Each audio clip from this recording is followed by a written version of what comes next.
Hello everyone, it's me, Clayson. I just finished watching the latest Jordan Peele movie, Nope, starring Daniel Kaluuya, K.K. Palmer, Stephen Ewan, and Keith David. Now, when it comes to Jordan Peele's previous films, he happens to mix a lot of legitimate horror with some clever themes and when it comes to subverting audience expectations. He did that with Get Out and with Us, and with Nope, it's pretty much a similar kind of deal here, especially with the trailers that actually revealed very little about the plot, but a plot that happens to basically feel Spielbergian when it comes to the amount of thrills and the amount of ambition that it goes for. Well, let's get to the story, shall we? The story revolves around OJ and Emerald Haywood, played by Daniel Kaluuya and Kiki Palmer, who happen to run this ranch for Hollywood horses that happens to be connected to the first person to be on film, which is a black horse jockey riding a horse. It was one of the first sequences ever filmed for a motion picture, apparently. It's but when it turns out these two are down on their luck, they happen to find that their horses are being taken by this weird UFO that keeps appearing all over their ranch. So they're trying to find a way to get the perfect shot of that UFO to prove the existence of aliens, while they also have to deal with the eccentric owner of a theme park themed to the Wild West, played by Stephen Ewan. But that's all I'll say about the story.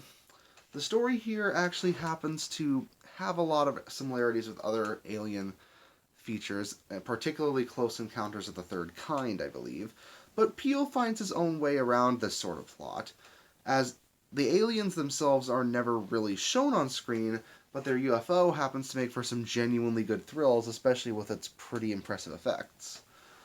On top of that, I really do like the comedic chemistry that Daniel Kaluuya and Kiki Palmer have.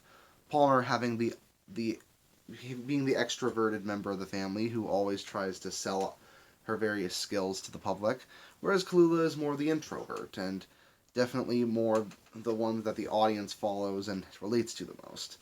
I noticed Kaluuya tends to do that really well, especially when it comes to him doing a similar kind of performance in Get Out.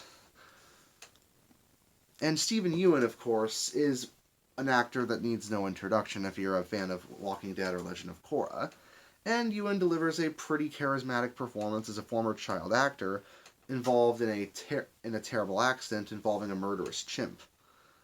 Needless to say, this film definitely has a lot to say about certain aspects of Hollywood filmmaking and when it comes to TV shows and films in general.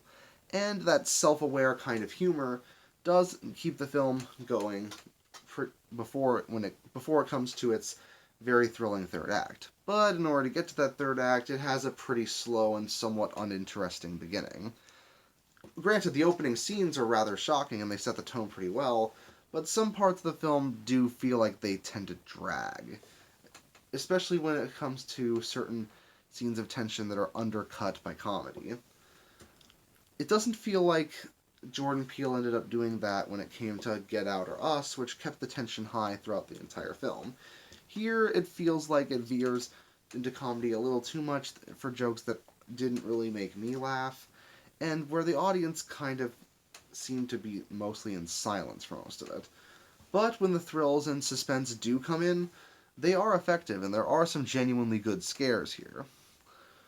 And, like I said, the third act is definitely worth the price of admission on its own, as it happens to combine great effects with a lot of great timing and build-up to deliver a pretty engrossing finale. So while Nope isn't the best of Jordan Peele's films, in fact, of the three that he's made so far, the major ones, I think it's the third best of all of them. But even when it's at the bottom of the list, it's still a Jordan Peele film. And if you liked his previous work, you'll definitely like this one. That's why I'm giving it an 8 out of 10. See you next time.